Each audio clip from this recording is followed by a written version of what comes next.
Hello and welcome to our special program, To The Point. Recent results of the assembly elections have thrown up interesting figures, not only for the political parties, but also for political analysts. Also, the parliament has once again not been able to function smoothly. To understand better as to what these developments mean for the people, for political parties, and for the democracy as a whole, we have with us today none other than veteran journalist, Mr. S Nihal Singh. Sir, welcome to the show. Thank you. And thank you for being with Rajya Sabha Television. First of all, let's start with the results of the recent assembly elections, because that is something which seems to have caught the eye of every individual in this nation. Apart from the fact that the BJP has had an edge in 3 out of the 4 major states which went to the polls. Fourth also, they have an edge, but they have not been able to form the government. It's an hung assembly in Delhi. Let's talk about Delhi only, because a new phenomena seems to have emerged in terms of new political party known as Aam Aadmi Party. How do you see the rise of this new political party?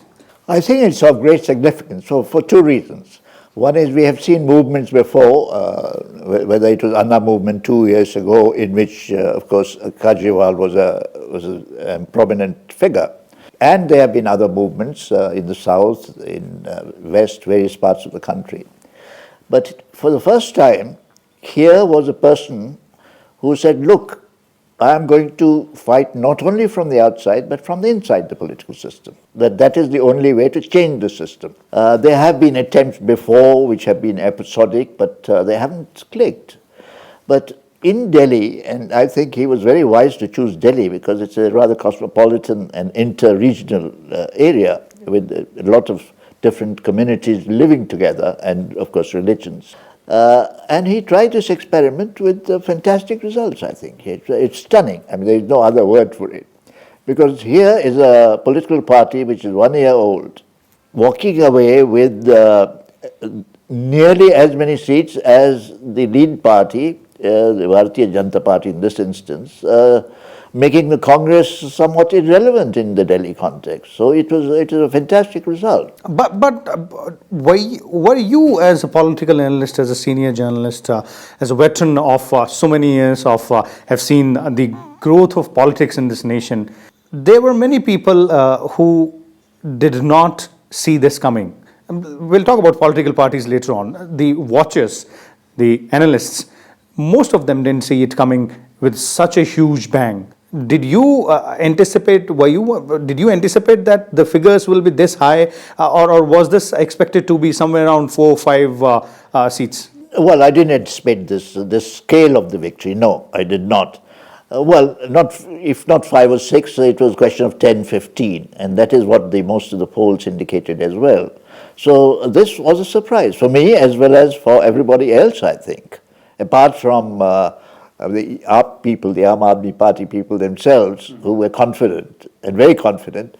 But you don't take people in a particular party at their face value, because obviously they're going to exaggerate their performance. But in this instance, they were far nearer the mark than any of us, we must confess, in all humility. What about the future of this phenomenon? Because this is something which has happened in, I would say, in India, maybe for the first time that a new political party has got so many seats. Although it happened way back in Andhra Pradesh when NTR came back with a thumping victory within 9 months of establishing a party in the state.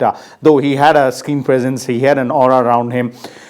But in other parts of the world, we've seen such things happening. We've seen such groups. Especially in Europe. Yes, in Europe it has happened. And some of them are still active, but some of them are not. So which way do you believe this particular political party might be headed in future?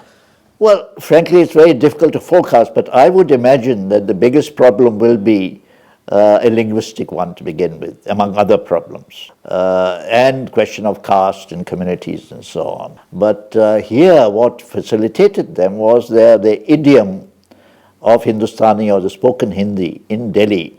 And most of them were extremely proficient in not only the language, but the idiom of spoken Hindustani in Delhi, which is rather cosmopolitan in a certain sense. I mean, it is different kind of Hindi than spoken in, say, in UP and Bihar, with their different inflections. So that was a great advantage they had.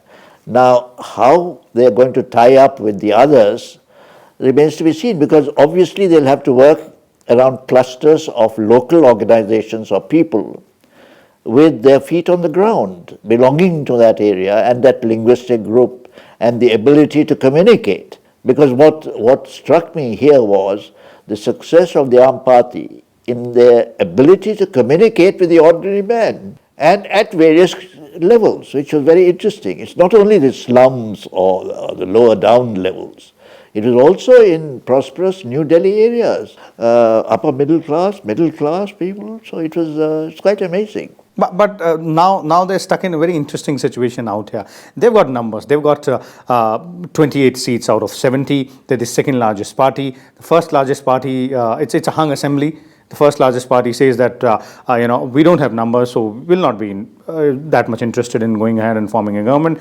We don't want to go into horse trading. Now that is something which has happened, which was sort of a very integral part of Indian politics quite a few years back. The politics of Ayaram Gayaram. Interestingly, things have changed. Now, no one is even thinking about it. The party which is the highest numbers, neither the party which is the second highest numbers, and pressure seems to be building on the Aam Aadmi Party to go ahead and cobble up some sort of collaboration to form the government.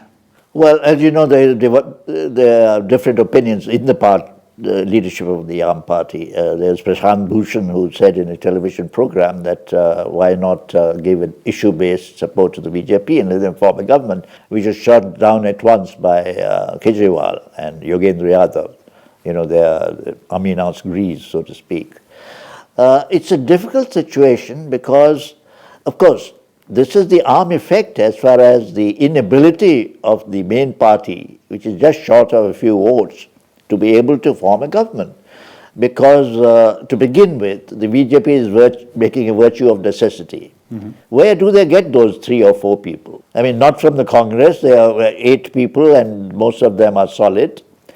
Certainly not from the Aam Party, because that would destroy not only that person but the image of the party. So they have nowhere to go to. And there was one, of course, Mrs. Bedi suggested this Congress giving support to the BJP, for instance. And there are other suggestions of Aam Aadmi getting the support, unconditional support to the Congress, which again is a patch-up.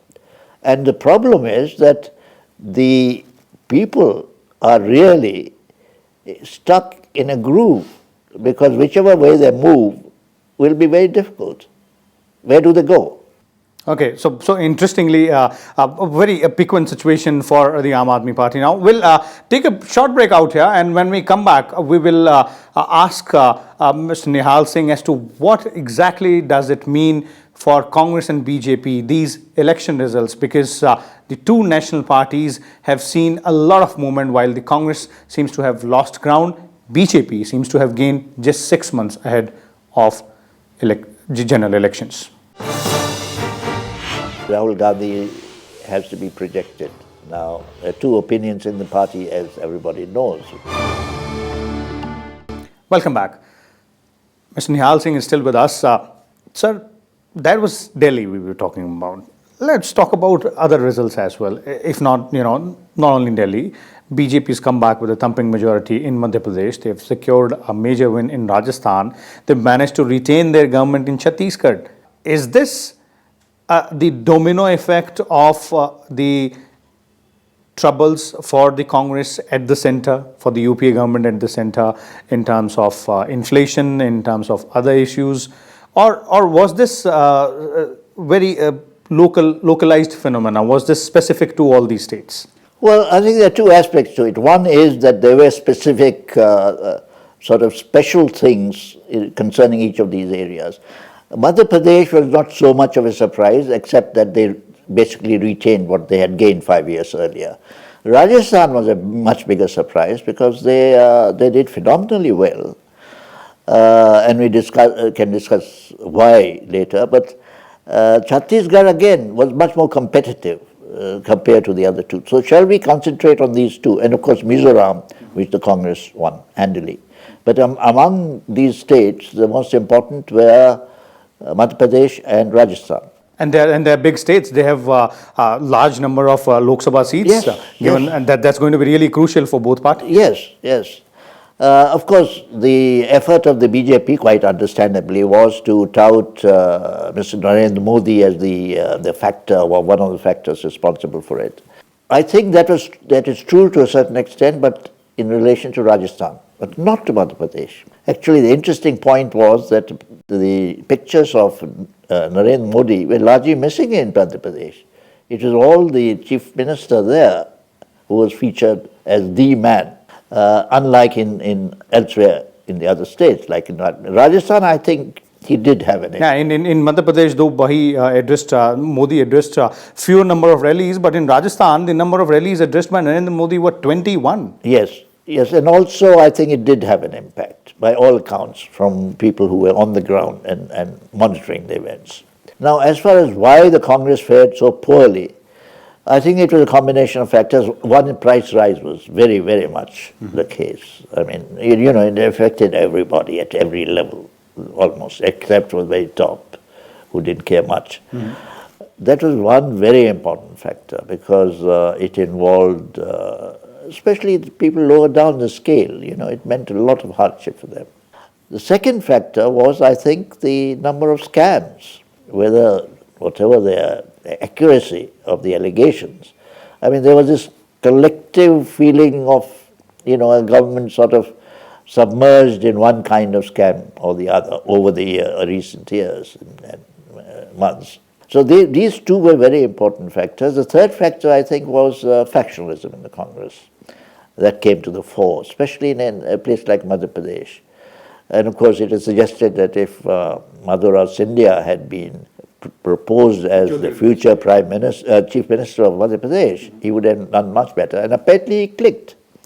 Wherever he did go, he had an impact, but A, it was too late, and B, I think he didn't have enough time to go all over the state to you know, make his presence felt. Is Congress committing the same mistake, what you're pointing out here, in the national context? Because even after this defeat in these assembly elections, the refrain from the top leadership of the party on the counting day was that when the opportune time comes, the name of the prime ministerial candidate will be announced. BJP has already done it. Their prime ministerial candidate is already campaigning in states, claiming victory, winning states. Do you think the Congress is committed the mistake once again by not naming it? I think they would have been better off if they'd named a candidate. And I read Mrs. Sonia Gandhi's post-defeat press conference or interaction with the press as sort of a hint that they might do so. Of course, she put it very guardedly at the appropriate time. But I think they'll probably do it because they realize that they have to. But of course, the problem is who? Because obviously Rahul Gandhi has to be projected. Now, there are two opinions in the party, as everybody knows, whether it is wise to subject him to a possible or potential defeat or hold him back. I mean, that is the main argument to and fro within the party. But that argument has been going on for quite a few years yes, now. So, yes. so just 4 months, almost 4 to 5 months to go before the general elections arrive. So, don't you think it's high time they should go ahead and take that plunge? Yes, I think so. Either yes or no, whichever way it is. For the better or worse, they should take the plunge. Despite the fact that, of course, one can argue how important these elections are in terms of the next general election, which is next year. We can discuss that if you like. One thing which I wanted to know from you is that, as you pointed out how important these are, is the fact that many analysts say, and they used to say it before the assembly elections, the process of assembly elections started as well, that these elections should be considered as a semi-final. But if you look at the past, in 2008, I must say, these elections were once again being said as a reflection of what might happen in 2009, but there was a lot of gap. Same happened in 2003, in 2004. In 2003, it was being again said that the elections in these four states are sort of going to be a reflection of what exactly might happen in 2004. The exact opposite happened. But then, do you believe that this will effectively have some say in what exactly is going to happen in 2014? Yes and no. I mean, to the extent that this has given the BJP a momentum for the general election. Nobody can deny that. Having said that, where is the BJP's strength? If you take South India, it's very patchy. One state they had, they lost to the Congress. Eastern India, they are non-existent practically, apart from token representation. Mm-hmm. Then there are the two main states of Uttar Pradesh and Bihar, which are crucial, especially in terms of Lok Sabha seats. And they've just moved out of an alliance. Yes, and in Bihar they have lost JDU, although they do have a presence. But in UP they are hopelessly behind the regional parties. Because where do they go? I mean, at one time they did have a party structure, but they've depleted it. But in terms of the alliance, that is the UPA and NDA, don't you think they're evenly placed in terms of the alliance partners? The NDA has to its side Shiv Sena and Shiromani Akali Dal, and one small partner in Haryana. If you look at the Congress in the UPA, they have a National Conference, the NCP in Maharashtra, and the RLD. So they're almost equally placed. Not very huge, I must say, amalgamation on both sides, as we used to see at the beginning of the coalition era, when UPA had 21 partners. Then at a time NDA used to have 23 partners. Yes, that is true, but don't forget that what the BJP is banking on, and for the NDA, is that A, they have the momentum thanks to the state elections. There is a feeling that, it's the up-and-coming party. Secondly, they are relying on the Narendra Modi factor, that he will make a difference in terms of, even in states where the BJP's strength is non-existent or very little, or very low. Whether that happens or not remains to be seen, obviously, but it is a factor in terms of the urban youth in particular, the aspirational youth. And there the problem is one of indecisiveness versus decisiveness. That is the factor Modi will play upon. Here's a leader, who can take decisions and so on, a strong leader and so on. So we can expect a very interesting fight in 2014, not only between the Congress and the BJP, but post-elections between the alliances as well. Yes, certainly. Okay, great. We'll take a short break out here, and when we come back, we will ask Mr. Singh about the situation, the present situation in the Parliament. The 15th Lok Sabha, interestingly, has lost many hours due to disruptions. We'll ask him, being a veteran journalist, as to what might be the reasons and what can be the solution. Government has, treasury benches have to take their task much more seriously. Welcome back. Sir, let's now move on to what's happening in Parliament. And this is something which has been, commented upon in newspapers, in articles. This has been a part of discussions and debates on television channels. Even the political parties and their leaders themselves have expressed, opinion on this. The disruptions in Parliament. Both presiding officers of both the houses have also time and again said that this is something which is not acceptable. This is something which should be, a way should be found out. 1/3 of the total number of hours, a study says 1/3 of the total number of hours so far of the 15th Lok Sabha have been lost due to disruptions. And the figures have been almost similar as far as Rajya Sabha is also concerned, maybe slightly here and there. Why do you think the houses are not running smoothly?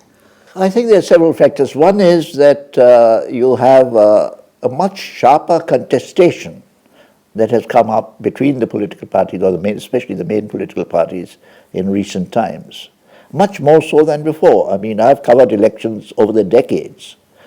I've never seen this amount of bitterness in the debates to begin with. And secondly, I think it is also a question of how do you manage Parliament, or running both houses of Parliament, and that depends on the managers of the ruling party.